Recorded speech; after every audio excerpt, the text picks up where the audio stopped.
Joining us now is Dr. Pia de Solenni, a moral theologian whose theological work on women was recognized by Pope St. John Paul II.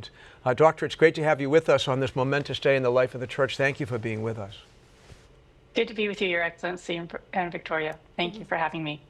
So in these general congregations, which I just mentioned a moment ago, the cardinals have been discussing, the qualities, for example, they're looking for in the next pope.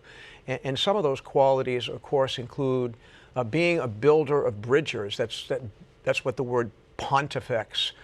We call the Holy Father the pontifex, the great bridge builder. He's a shepherd. He's a master of humanity and the face of the Samaritan church. So what do you think of that list? And would you add anything to it? I think so. I'm a devout Catholic. I have lots of priest friends, and they jokingly call me anti-clerical in the best sense that can be said. I think we have to be careful. Sometimes we're putting too much, I think, on the Pope, our bishops, and our priests, and forgetting that we, the laity, are also the church.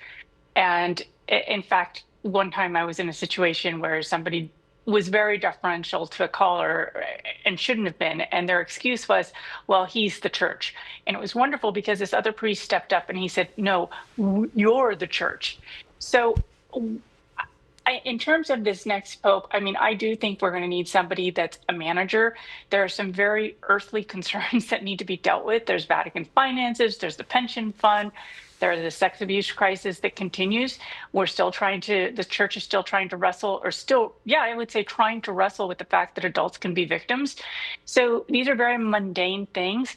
I'm not saying that we want a pope that's a CFO. I'm saying that we need a pope who can really tap into the lay experts that are around us.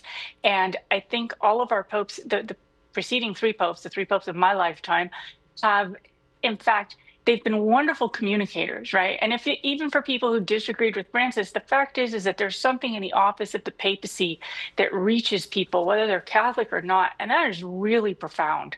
But at the same time, I think we really need to, I hope, I could be wrong, but I do think that we need somebody that can help us with these earthly concerns.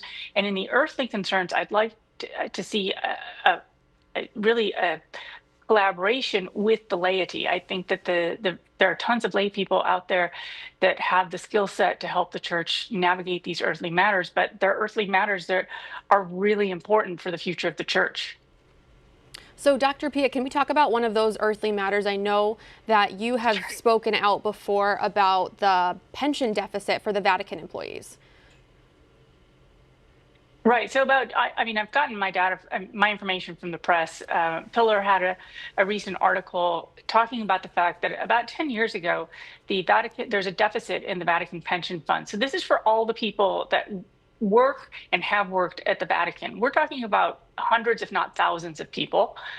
10 years ago, the deficit was 1.5 billion euro. So probably $1.7 billion, whatever, in that range.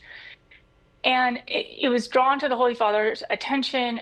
People knew about it. And recent reports say that practically nothing was done to address it. Now, at the time, there was a 1,000-acre parcel outside of Rome that was identified, and it was Vatican property. And somebody had what I think is a brilliant idea. Let's develop this. And I don't know if they were going to do land lease or what, but let's develop this as a tech hub for Rome, do residential properties as well. And if you know Rome, you know that residential properties are at a premium. It's really hard to find affordable housing, particularly for families. And so that decision was never made and nothing was ever executed. And it could have basically funded the pension fund going forward and rectified that deficit.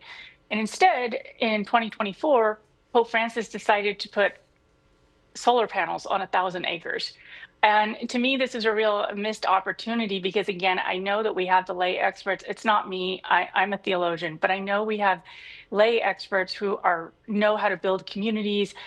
It's the architects, it's the urban planners, all the different skill sets that need to go in to build this. And it could have been provided green energy and done a million things. I'm exaggerating, but it could have been a serve many purposes, and it didn't. And I think that was a missed opportunity. I obviously have no idea why Pope Francis made the decision he did. But the real fact is that there are a lot of people relying on that pension. And if it was 1.5 billion euro underfunded 10 years ago, what does that tell us about what it is now if apparently they haven't done anything? And along with all of that, are there certain topics you think, for the sake of consistency, continuity, like the climate, like immigration, that you think should be important to the next pope? I think they should be important to the next pope. I also think that they should be important to Catholics, whatever their vocation in life. And on some of these things, we can actually agree to disagree. And so, and honestly, one group of Catholics or one group of leaders can have a position, and other people of good faith can say, yeah, that's important, but I see a different way to get there. And I would like to see more conversation about that. I work for IWP Capital. We're a service provider for institutional investors, consultants, and money managers.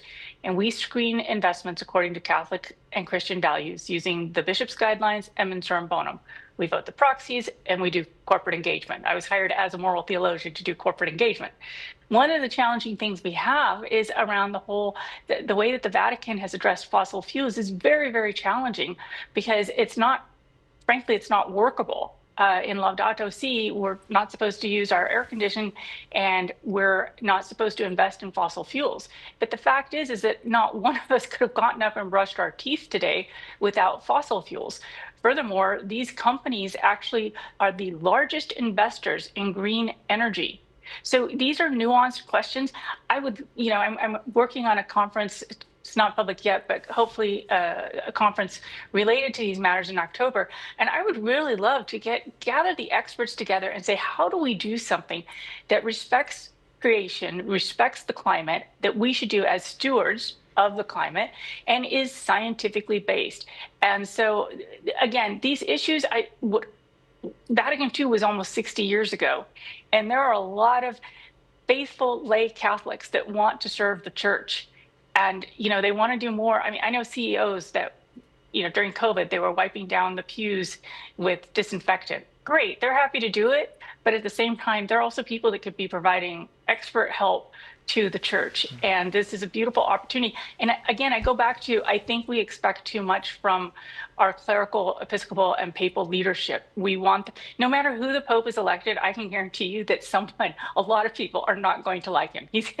Someone's going to have a problem with him, right? And yet we expect our church leaders to be everyone to all people. And I think we're, as laity, I think we're shirking our responsibilities, because there's a heck of a lot that we can do, and also to help our church. And, whether we're talking about formation or some of these more practical issues, there's a lot that we can do. And we need to stop putting it all on our clerical and episcopal and leaders and the Pope. Dr. Pia, one last question for you. Do you think it's part of the Pope's job to influence culture? Absolutely. I think it's part of the church's job to influence culture. I think that this is a tremendous opportunity. One of the beautiful things that we've had, again, looking at our three preceding popes, was how they engaged the world, and they did shape culture, and they touched hearts and lives. And there are so many people, even non-Catholics, that have been inspired by our popes, by their witness, to take on specific cultural projects. And so I think it is part of their role, but it's also the role of all of us. We all need to show up as the body of Christ. Well, Dr. Pia de Solenni, it's been great to have you with us. I feel like we should spend 2 more sessions, because there's so many more questions that we would like to ask you, and pick your brain about the church, the role of lay people, and the great opportunities that lie before us as the church turns the page on a new chapter. So thank you so much for being with us today, and may God bless you in your very good work and the new things that you are promoting in the future. May God bless all of that. Thank you so much, Bishop. So good to be with you and with Victoria.